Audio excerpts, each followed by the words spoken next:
সাইয়েদনা মুহাম্মদ মুস্তাফা সাল্লাল্লাহু আলাইহি সাল্লাম আরেকটি হাদিস হচ্ছে, বিখ্যাত হাদিস, লা ঈমানা লিমান লা আমানাতা লাহু, লা ঈমানা লিমান লা আমানাতাহু লাহু। যার আমানত নাই তার ঈমান নাই। আমানত শব্দটা, ঈমান শব্দ যে ধাতু থেকে সৃষ্টি হয়েছে, আমানত শব্দটা শেষ ধাতু থেকে সৃষ্টি হয়েছে, মানে যার আমানত নাই। আমানত বলতে এখানে কি বোঝানো হয়েছে? আমানত এক প্রকার ঈমান। আমান মানে নিরাপত্তা দেওয়া, আমান মানে নিরাপত্তা কাকে?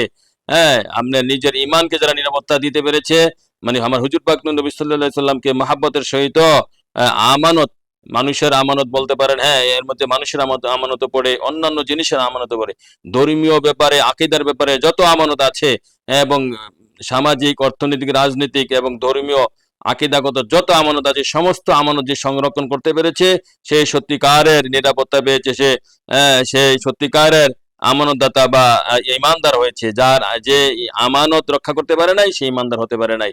এখন বর্তমান যুগে আমানতের অভাব, হ্যাঁ, আমানতদারের অভাব, হ্যাঁ, অতএব আমানতদারের অভাব এবং সত্যিকারের ইমানদারের অভাব।